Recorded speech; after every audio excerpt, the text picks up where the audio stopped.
Olá pessoal, sejam bem-vindos a mais uma aula do curso de Meteorologia Básica, da Universidade Federal Rural do Rio de Janeiro, e o tema da nossa aula de hoje vai ser a pressão atmosférica. A pressão atmosférica é a pressão exercida pela massa dos gases que compõem a nossa atmosfera, e a gente tem aquela percepção de que esses gases eles exercem uma pressão sobre as nossas cabeças, mas na aula de hoje a gente vai ver que o sentido em que esses gases atuam sobre a superfície está relacionado a todos os sentidos, e a pressão ela é um elemento meteorológico extremamente importante quando se trata dos movimentos da atmosfera. Então na aula de hoje a gente vai falar sobre isso, então vamos começar aqui. Então pessoal, lembrando lá da física, lá do ensino médico, a gente tem por definição que a pressão é uma força por unidade de área, e essa força ela vai ser basicamente exercida por um corpo ou algum sistema que possui massa. Então esses gases que compõem a atmosfera, eles possuem massa e por isso eles são atraídos pela gravidade do nosso planeta, do nosso planeta Terra. Só para se ter uma ideia aí, existe uma estimativa de que a massa da atmosfera ela seja equivalente aí, a 5.500, 5.600 trilhões de toneladas, que é uma coisa incrível, de você pensar em toda essa massa aí exercendo uma pressão sobre o nosso planeta, obviamente, quando a gente fala de pressão atmosférica, a gente está falando de uma pressão que não exerce uma força sobre a sua cabeça, no sentido vertical, mas ela, devido aos movimentos a dinâmica, ela exerce pressão em todos os sentidos. Então existe uma tendência do seu corpo entrar em equilíbrio com a pressão atmosférica, e por isso a gente não sente esse peso todo sobre a gente, tá joia? Então se a gente considerar letra M minúscula como uma massa, letra A minúscula como uma aceleração e a letra G minúscula como uma aceleração da gravidade, a gente vai ter que a pressão seria uma força sobre uma área, ou seja, a pressão seria o peso dessa coluna de ar aqui sobre uma área. Então o peso da coluna de ar posicionada verticalmente sobre o local, desde o limite superior da atmosfera até aqui a superfície, seria considerada a pressão atmosférica. A pressão atmosférica, pessoal, como a gente vai ver na aula de hoje, ela varia dependendo do nível, da altitude que você está na superfície aqui. Então é muito comum a gente determinar a pressão no nível médio dos mares. Então se a gente considerar uma área aqui de 1 metro quadrado, no nível médio dos mares a pressão média seria de 1 atm, mas como a gente está vendo aqui que a pressão seria essa força sobre essa área aqui, uma unidade muito comum de ser usada é o Newton por metro quadrado, tá? Mas e o Newton por metro quadrado equivale a 1 Pascal, que é a unidade mais utilizada aí na meteorologia, tá? Para determinar a pressão. O Pascal, ou quilopascal ou hectopascal, tá? Que equivale a 1 Newton por metro quadrado, por causa dessas expressões aqui. E a pressão atmosférica, pessoal, ela diminui com o aumento da altitude, devido à diminuição da coluna de ar acima desse nível aí, Então dessa forma a gente tem que a densidade do ar ela vai aumentando à medida que você sobe na atmosfera. Então o ar que mais próximo à superfície ele tende a ser mais denso, então se a gente imaginar que o ar, a atmosfera é formada por essas bolinhas aqui, imagine que a pressão, o peso exercido por essas bolinhas aqui, desses gases que compõem a atmosfera aqui, e essa densidade do ar, por ser maior próximo à superfície, existe maior concentração dessas bolinhas aqui, que seriam os elementos que formam a atmosfera e que vão exercer a pressão aqui, Então esse é um dos pontos aí mais interessantes. Aqui em cima, como a gente tem uma menor densidade do ar, né, a gente tem uma menor concentração desses componentes da atmosfera, né? Então esse aqui é um dos motivos, né, pelo qual, né, a coluna de ar, né, quando você sobe, né, vai para altitudes maiores, a pressão atmosférica é menor. Então você tem uma menor coluna de ar, né, e além disso o ar é menos denso, né? Então a gente tem uma redução na pressão da atmosfera, né? Além disso, pessoal, a gente tem a questão do equilíbrio hidrostático, tá?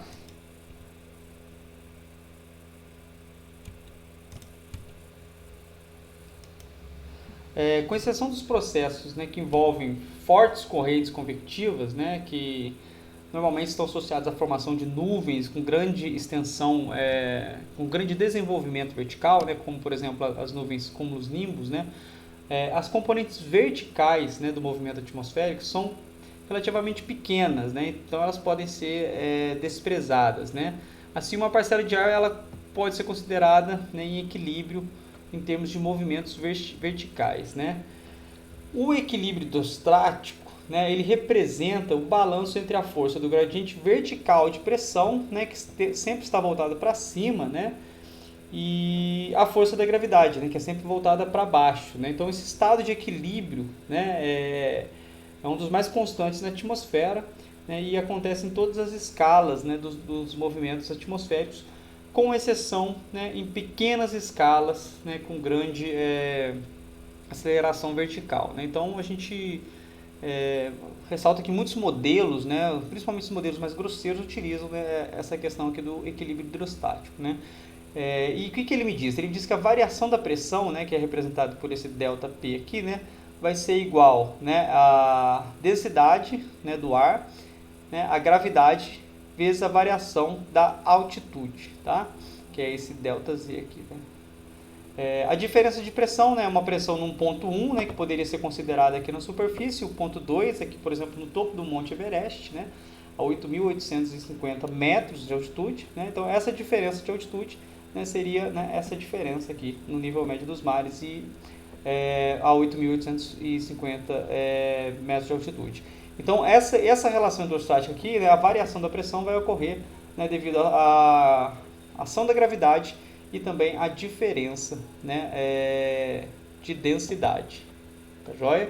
Então ela é considerada aqui uma verdade, né, absoluta, né, para diversas questões, né, meteorológicas aí, né, lembrando que em escalas, né, menores elas não são verdadeiras, tá?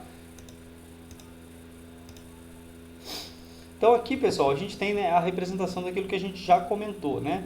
Devido a, né, a maior densidade do ar aqui embaixo, né, então você tem uma maior quantidade de componentes da atmosférica, né, uma maior concentração, né, desses componentes da atmosfera que vão exercer pressão, né? E à medida que você sobe, né, esses componentes vão ficando, né, mais espaçados entre si, né? Tem uma menor densidade, né? Então esses componentes vão ficando cada vez mais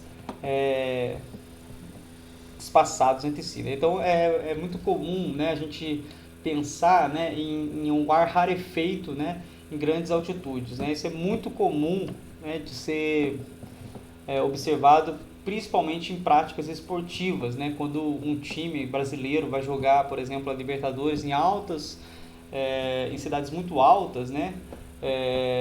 Por exemplo, cidades colombianas, né, a 2.000 e tantos metros de altitude, cidades peruanas, etc., né, na região dos Andes ali, é muito comum, né, o time ir uma semana antes, né, para ter uma adaptação, né, a essa nova realidade, né, e também, ou então chegar no dia do jogo e já jogar para eles não sentirem, né, essa diferença, né, em termos de ar, né, de um ar rarefeito, né, um ar mais rarefeito. Então, só para a gente exercitar nesses conceitos aí, né, por que em uma cidade, né, no nível médio dos mares, né, a gente tem uma maior pressão, né, no nível médio dos mares em relação às cidades mais altas, né, tem relação com a coluna de ar, né? Então você tem uma coluna de ar, né, bem maior, né, no nível médio dos mares, né, por exemplo, a cidade de Santos, em relação à cidade de São Paulo, que está numa altitude de 860 metros, tá joia? Então, essa aí seria a diferença aí, né, da coluna de ar, tá? A gente tem uma cidade de São Paulo, menor pressão atmosférica, e cidade de Santos, maior pressão atmosférica devido a essa coluna de ar, tá?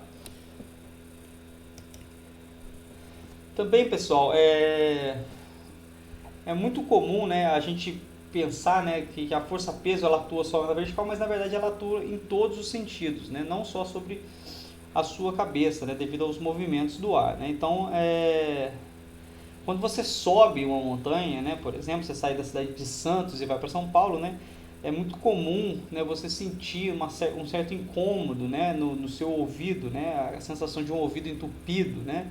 Então, isso aí é o seu corpo, né, entrando em equilíbrio com a variação da pressão. Então, a gente sente a pressão atmosférica, né, embora não seja tão perceptível, né, em relação à temperatura, né, quando a gente compara nossa percepção em relação à temperatura, tá? Então, a pressão ela não muda, né, somente na vertical, tá? Aqui a gente tem um exemplo, né, de como que acontece, né, os movimentos atmosféricos, né? Então, se a gente imaginar aqui essas duas colunas de ar aqui, ó, numa cidade 1 e numa cidade 2, imagine que aqui, né, a gente tem uma situação de equilíbrio, né? As cidades estão na mesma situação, né, só que de pressão. A gente tem aqui, né, se a gente contar essas bolinhas aqui, ó, dentro na cidade 1 aqui, e contar essas bolinhas na cidade 2 aqui, né, e considerando que essas bolinhas são, né, os componentes da atmosfera que vão exercer pressão, né, a gente tem a mesma pressão na cidade 1 e na cidade 2, né, aqui em superfície, tá?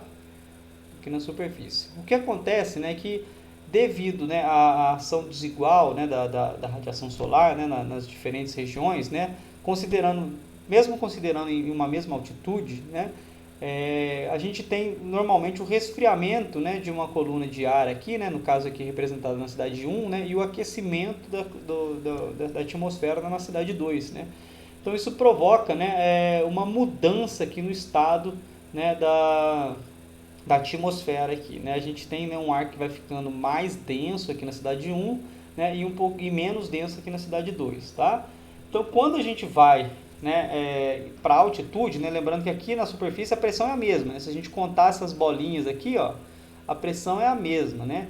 Só que o que acontece é que quando você vai para altitude, né, você vai ter uma mudança, né, na pressão em altitude, tá? Então é isso aqui que acontece, ó. Então se a gente contar essas bolinhas aqui nessa linha verdinha aqui, ó, aqui na cidade 1 eu tenho 3 aqui, né, três linhas, né, em 1, 2, 3, 4, 5, 6 colunas, né? Então tenho 18 bolinhas aqui de pressão. E aqui, ó, também, ó, eu tenho 3 linhas, né, e 6 colunas, né? Então a pressão nesse ponto aqui na cidade 2 é equivalente à pressão nesse ponto aqui na cidade 1, né, que seriam de 3 vezes 6, né, 18 bolinhas aqui de pressão, né? Só para a gente exemplificar aqui a grosso modo, né? Então quando a gente vai para cima, né, olha só, a gente muda ainda mais a linha de pressão equivalente, né? E a gente considera, né, essas linhas de pressão equivalente, né, ou linhas de mesma pressão, as chamadas isóbaras horizontais. Então elas determinam regiões com a mesma pressão, né? Então repare aqui que quando existe, né, o resfriamento de uma parcela de ar e o aquecimento de outra em regiões diferentes, né, existe essa variação da pressão em altitude, né? Então o que acontece aqui? Nessa região aqui, né,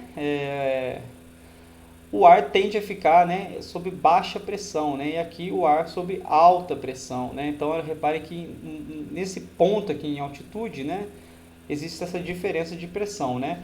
E a força gradiente de pressão faz com que o ar, né, superior se mova da alta pressão para a região da baixa pressão, né? Então isso aqui que acontece, né? Esse movimento aqui da região de alta pressão para a região de baixa pressão, tá?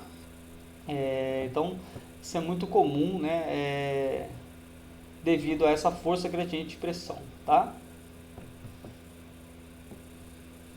Essa aqui é a representação dos movimentos aí da atmosfera, tá?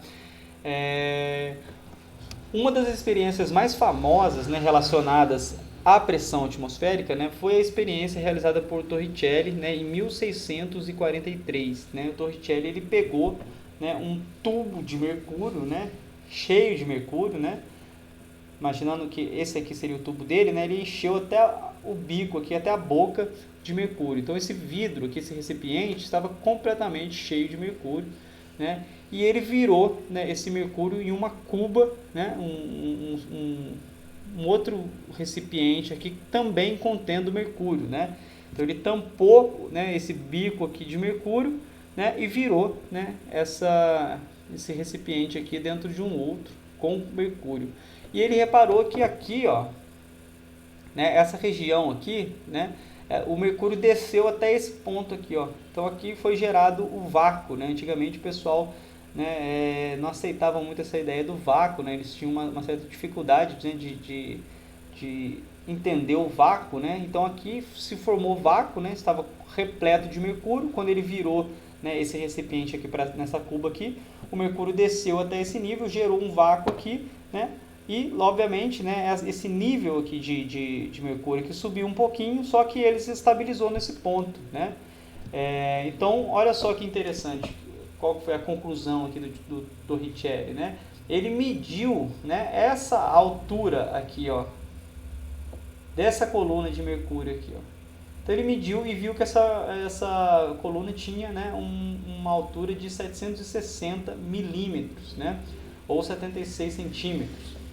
Então ele mediu isso daqui, né, e ele concluiu que, né, a pressão exercida por essa coluna de mercúrio aqui de 760 milímetros, né, era equivalente à pressão atmosférica, né, exercida, né, pela atmosfera aqui, né, nesse ponto aqui, ó, fora desse cubo, né. Então a pressão aqui, ó, nesse ponto aqui em que eu estou passando o mouse, né, na superfície, né, do mercúrio aqui, é equivalente a essa pressão aqui, ó, dentro desse recipiente inicial aqui, que estava repleto de mercúrio, né? Nesse ponto aqui a pressão, né, é equivalente à pressão atmosférica.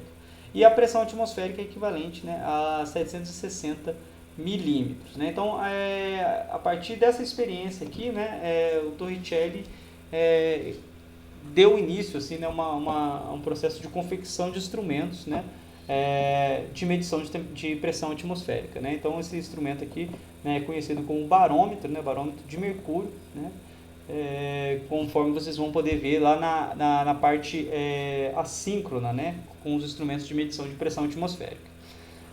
O barômetro, né, só para adiantar aqui um pouquinho, né, ele, né, normalmente a unidade que ele usa é milímetros de mercúrio, né, que é essa pressão equivalente, né, de dentro desse recipiente aqui inicial, né, que estaria repleto de mercúrio, né, nesse ponto aqui, em relação ao equilíbrio com a atmosférica. Então seria em milímetros de mercúrio, né, que o mercúrio tem uma densidade, né, e esse instrumento ele necessita de uma série de correções, né, uma vez que ele foi feito, né, para medir a pressão atmosférica no nível médio dos mares, né, então ele não considera variações de altitude, né, e também uma correção pela temperatura do ar, né, que ele foi feito, né, para medir em temperaturas igual a 0 graus Celsius, né, e também ele tem algumas correções pela gravidade, né, em relação à latitude, e também uma correção instrumental. Tá? Então esse aqui foi um dos primeiros, né, uma das primeiras experiências, né, que trabalharam com a pressão atmosférica, né, através do mercúrio. Tá?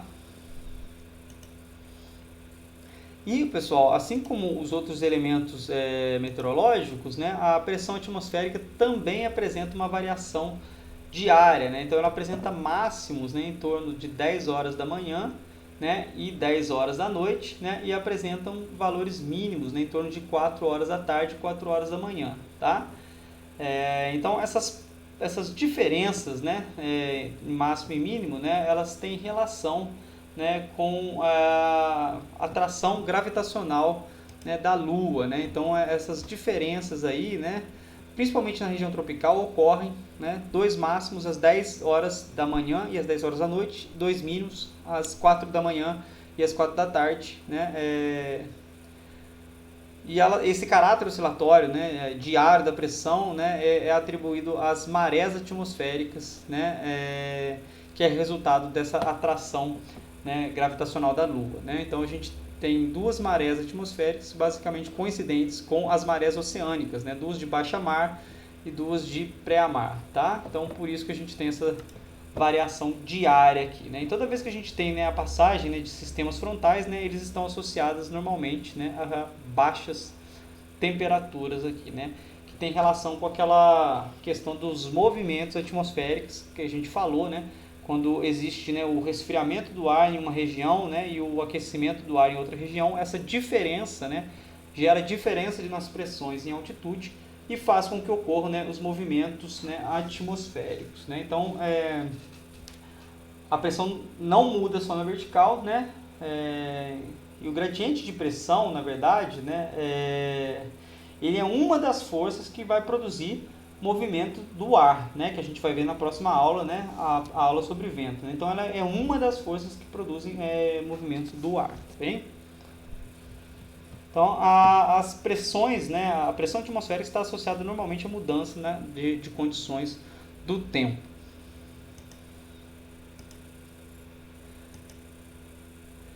E conforme, né, a gente havia, né, comentado, né, a tendência, né, dos movimentos, né, é de centros de alta pressão, né, para centros de baixa pressão, né? A baixa pressão, né, normalmente está associado, né, à formação de nuvens, né? Então tem a ver com a ascensão, né, da parcela de ar, né, de regiões, né, próximas às superfícies até a altitudes maiores, né? Então as baixas pressões, elas são causadas pela elevação desse ar quente, né, que normalmente está associado à formação de nuvens, né? Então, centros de baixa pressão normalmente, né, tem o ar, né, quente e úmido, está associado ao ar quente e úmido, né? E os centros de alta pressão, né, normalmente estão associados a céu claro, né? Então, movimento vertical descendente, né, divergente em superfície, né, e convergente em altitude, né? Então, as altas pressões, elas resultam da descida do ar frio, né? E lembrando que esses movimentos aqui, eles possuem, né, sentidos opostos, né, no hemisfério norte e no hemisfério sul, né? Por exemplo, a elevação de ar quente, né, elas ocorrem no sentido horário aqui no hemisfério sul, né, e no sentido anti-horário no hemisfério norte, né? E aqui é a mesma coisa, né? A descida do ar frio, né, ele desloca no sentido horário, né, no hemisfério norte e no hemisfério sul no sentido anti-horário, tá? Nos centros de alta pressão. Então aqui, né, tá a representação aqui, né, de centros de alta pressão, né, e baixa pressão.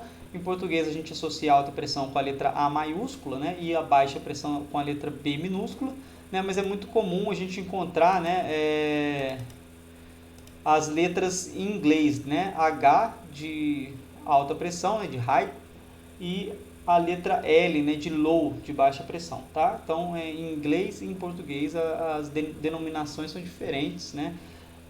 A gente vai ver alguns slides que tem a representação em inglês, tá?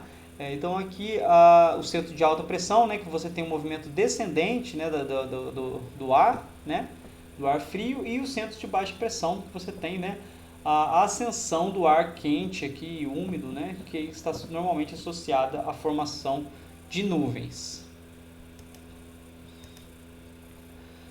Já a variação anual, né, da pressão atmosférica, ela está associada aí à temperatura do ar, né? Então ela tem uma pequena defasagem, na verdade, né, em relação à temperatura do ar, né? Isso porque no verão, né, a gente tem temperaturas mais elevadas, né, que vão ter, né, uma relação com baixas pressões, né, e no inverno a gente observa o oposto, né. Então ela, apesar de ter uma defasagem, a gente considera, né, a pressão, né, atmosférica, que ela varia inversamente, né, em relação à temperatura, né, de maneira inversa em relação à temperatura. O ar mais quente, obviamente, menos denso, né, devido à expansão desse ar, e o ar mais frio, mais denso, né. Então é por isso que a gente tem essa variação aí inversa em relação à temperatura do ar, tá? Então aqui para representar, né, a gente tem a letra L maiúscula aqui, né, representando low pressure, né, pressão baixa, né, e aqui, né, a letra a convergência, né, do ar, né, de uma região de alta pressão para uma região de baixa pressão, né. Então aqui tem uma representação bem interessante aqui, né, da variação da pressão aqui, né, normalmente associada a mudanças no tempo, né. Então aqui, né, a gente tem, né, essa formação, né, de alta pressão, de baixa pressão, né, o ar ascendente, né, e a influência, né, do movimento do ar de regiões de alta pressão, né, para regiões de baixa pressão, né, por influência aí da força do gradiente de pressão, né. Então isso aqui que ocorre, que causa, né, esses movimentos aí dessas parcelas de ar aí. E também, pessoal, em termos de variação anual, né, o que acontece, né, é que no verão, né, o continente normalmente ele está mais quente do que o oceano, né? Então existe uma certa tendência de que menor pressão, né, sobre o continente, né, vai ocorrer uma menor pressão, né, porque o continente está mais quente, enquanto no oceano adjacente a tendência é da gente ter maior pressão, né? Se a gente reparar essas figuras aqui, as letrinhas H aqui, ó, principalmente, né, nessas regiões do hemisfério norte, em que a gente tem uma grande porção de continente, né, a gente tem alta pressão, né, sobre o continente, né, representando aqui, né, essa região aqui né, do hemisfério norte aqui, né. E já no inverno, né, o que ocorre no inverno é o contrário, né? Então o continente ele está mais frio, né, do que o oceano adjacente. Então dessa forma, né, ocorre maior pressão sobre o continente, né, e menor pressão no oceano adjacente, né? Então reparem que aqui, ó, muda, né? Então principalmente nessas regiões aqui em que existe uma maior massa, né, uma maior porção continental, né? Então além dessas variações acima, né, esse padrão espacial da pressão, né, basicamente tem relação, né, com as propriedades térmicas, né, dos continentes, né, e também dos oceanos, né, principalmente grandes massas continentais e grandes massas de corpos hídricos, tá bom? Então aqui, pessoal, a gente tem toda a variação, né, anual, né, da pressão atmosférica, né? Então se a gente reparar aqui, né, no hemisfério sul, né, traçando uma linha aqui do Equador aqui fictícia, né, quando a gente olha para o hemisfério sul, né, considerando que quanto mais amarelinho tiver, né, a região do globo aqui, né, a gente tem maior pressão, né, cor de abóbora seria maior pressão, tons de amarelo maiores pressões, o tom mais neutro aqui, né, mais cor de bege aqui, a gente teria uma pressão intermediária, e quanto mais azul, né, esse azul escuro aqui indica menor pressão, né? Então a gente tem aqui uma escala aqui embaixo, ó, em milibares, né? Essa seria a escala aqui em milibares, tá? Então reparem aqui, pessoal, se a gente traçar essa linha fictícia aqui do Equador, né, que aqui no hemisfério sul, né, quando a gente tem entrada, né, do verão, que vai acontecer aqui, ó, em setembro, primavera aqui, ó, setembro, outubro e verão, a gente tem menores pressões aqui no oceano. Repare que a pressão aumenta aqui na região no inverno, né? Olha agora, ó. Janeiro, fevereiro, março, abril, maio, olha só a pressão aumentando aqui nessa região do Atlântico Sul e aqui no Pacífico também, né? E aqui no continente, né, a gente tem, né, associado ao inverno que, ó, menores pressões, tá vendo? Elas aumentam um pouquinho aqui na região, na primavera, e diminuem, né, um pouquinho no inverno. E aqui no hemisfério norte ocorre, né, a mesma coisa, né? O verão deles lá, né, tem início, né? O período mais quente, né, eu diria assim, teria início em março, né? Com o verão aqui, né, em junho, julho, né? Olha só o que acontece, né? A gente tem agora as maiores pressões aqui no oceano, no Atlântico Norte, no verão aqui do hemisfério norte, tá?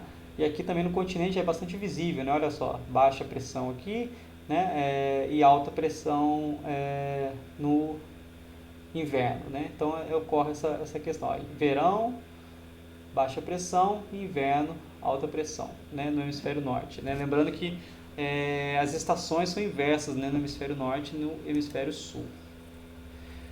Então, pessoal, é muito comum, né, a gente representar, né, em termos, né, espaciais, isóboras, né, que são áreas ou regiões, né, com a mesma pressão, né? Então, se a gente reparar, né, essas linhas aqui, elas delimitam áreas com pressões similares, né? Então, o que a gente chama isso de isóboras, né? São linhas que delimitam áreas com maiores pressões ou menores pressões, né? Com pressões equivalentes, na verdade, né? Então, se a gente reparar aqui, ó, essa linha aqui, né, ela delimita essa área aqui em vermelho, que ela tem uma pressão, né, de 1023 aqui, né? Então, à medida em que eu vou me afastando dessa linha vermelha aqui, a pressão atmosférica ela vai, né, diminuindo, né? Até essa região verde aqui, ó, que tem, né, a menor pressão aqui, ó. Então, toda essa região verde aqui, né, ela tem a mesma pressão. E aqui também, ó, nessa região aqui do Pacífico, aqui nessa região aqui do noroeste aqui da Argentina, parte do Chile aqui, ó, a gente tem altas pressões aqui em cima, ó, e a pressão vai diminuindo, né, à medida em que eu me afasto, né, com essas linhas delimitando regiões de pressões menores, né? Então, são formas da gente representar aqui, né, as pressões atmosféricas, né, de regiões, né? Então, as isóbaras são linhas que unem locais com a mesma pressão atmosférica. Então, essas que a gente chama aqui dessas cartas aqui, né, com identificação de regiões de alta pressão, de baixa pressão, né, elas são muito importantes para identificar, né, regiões, né, com a direção dos ventos, né, deslocamento de massas de ar, né, essas delimitações de regiões com pressões similares, elas são muito importantes, né, para a gente delimitar, né, ou identificar, né, regiões mais aptas, né, a receber um ar, por exemplo, uma parcela de ar fria, né, e seca, né, vinda de regiões de alta pressão para regiões de baixa pressão, tá? Por exemplo, aqui, né, essa região aqui, né, no Atlântico Sul, né, ela tem uma alta pressão, e aqui, né, um pouquinho mais acima, a gente tem uma região de baixa pressão, né? Então existe essa tendência de convergência aí, né, dessas massas de ar, né, para uma região de alta pressão, né, para a região de baixa pressão, tá? E em relação ao continente ocorre a mesma coisa, né? Então isso aqui é o que vai gerar, né, essas mudanças, né, principalmente relacionadas ao deslocamento de massas de ar, que provocam mudanças no tempo, né? Então isso é muito importante na previsão, né, do tempo. E aqui, né, a gente já comentou bastante sobre isso, né, mas a variação com a altitude, né, tem relação com a densidade do ar, né, uma vez que o ar mais próximo à superfície, né, ele é mais denso, né, a temperatura do ar, obviamente, que quanto maior a temperatura, menor a densidade do ar, e também com a aceleração, né, da gravidade. Então, a taxa de diminuição da pressão com a altitude, né, ela tem um caráter exponencial, né, e ela varia no decorrer do dia, né, e também do ano, né, mas ela tem, a gente tem como expressar uma taxa média aí, né, que a gente chama de atmosfera padrão, tá?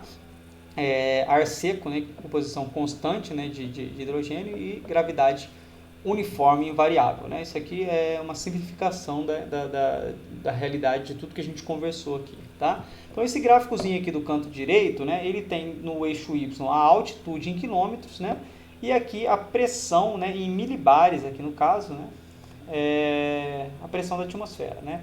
Então quando, né, eu estou em grandes altitudes aqui, né, por exemplo, a 34, né, quilômetros de altitude, 3.400 metros aqui, ó, a pressão atmosférica, né, ela é bem menor, né, em relação a uma região, né, a 2 quilômetros, né? Então, olha só, a gente estaria aqui numa pressão de aproximadamente 800 milibares. Então, é dessa forma que ocorre aqui a redução, né, da pressão, né? Quando eu estou no nível médio dos mares, né, a pressão do nível médio dos mares, né, eu estou aqui aproximadamente, né, na verdade a gente tem uma pressão padrão que é em torno de 1.113, né, milibares, né, mas aqui, né, nesse caso aproximadamente 1.000, né, uma simplificação aqui, aproximadamente 1.000, um pouquinho mais de 1.000, né, em torno de 1.113 aí, milibares, né. Então quando eu saio, né, do nível médio dos mares e estou subindo, né, em grandes altitudes, né, a pressão vai diminuindo, né, com esse caráter exponencial aqui, ó. Beleza? Então esse aqui, né, é o caráter exponencial da redução da pressão atmosférica em relação à altitude. tá? E isso, né, ocorre, né, devido, né, ao ar, né, próximo à superfície ser mais denso, né? Então se a gente tem a superfície aqui, né, representada aqui nessa figura do canto esquerdo, né, tem uma maior concentração, né, de moléculas de ar aqui, né, na superfície, e à medida que eu vou subindo, né, eu tenho menor densidade, né, então a pressão, né, à medida que eu subo, vai diminuindo também, né, por essa questão, né, a diminuição da coluna de ar, né, sobre, né, a superfície, e também, né, aquela questão que a gente focou do ar ser um pouquinho mais rarefeito, né. E o que vai exercer essa pressão, né, são esses componentes da atmosfera que apresentam massa, né. Então, por isso, né, que esses gases, né, eles são atraídos aqui, né, pela gravidade, né. Então aqui a gente tem, né, essa variação, né, entre a redução da pressão atmosférica, né, em relação à altitude. Então, pessoal, para finalizar, né, só para a gente, uma curiosidade aí, né, é que muitas vezes a gente escuta, né, os médicos falando de pressão, né, pressão sanguínea, né, no caso, né, que o normal é a 12/8, né, mas na verdade, né, a pressão é 120 por 80 milímetros de mercúrio, né? A mesma unidade aqui que o Torricelli usou, né, naquela experiência dele, né? Então a pressão, né, é de 120 por 80, né? 120 seria a pressão sistólica, né, que é a força do fluxo de sangue contra a parede dos vasos, né? Quando o músculo, né, cardíaco se contrai e bombeia sangue, né, para o resto do corpo, né? É a pressão mais relevante e a mais perigosa, né, que a gente tem que ficar mais atento. E também, né, a pressão diastólica, né, que é a de 80, né, esse segundo número aqui, que é a mínima, né, que refere-se à medição no momento em que o coração relaxa, né, ele está enchendo de sangue para um próximo fluxo de sangue, né. Então esses índices, né, eles variam, né, entre 120 até 80 milímetros de mercúrio, né, até 129 por 84, né, considerados normais, né, tem uma variação aqui, né. E quando você tem, né, uma pressão mais alta, né, você fica, né, é considerado uma pré-hipertensão, né, arterial, ou, né, acima, né, de 140 milímetros de mercúrio por 90 milímetros de mercúrio, né, você é considerado hipertenso, né? Então aí é uma curiosidade aí a respeito, né, de pressão sanguínea, né, mas que utiliza a mesma unidade de pressão, né, da atmosfera, daquela experiência do Torricelli, né, com um cubo cheio de mercúrio que ele virou num outro recipiente com mercúrio também, né, e verificou que a pressão, né, da atmosfera é equivalente a 760 milímetros de mercúrio, né? Então é uma curiosidade aí para a gente encerrar a aula de hoje, né? E a próxima aula a gente vai falar sobre vento, né? Então espero que tenham gostado, né? Espero que tenham aprendido um pouquinho mais, reforçado todo o conteúdo, né? E até a próxima.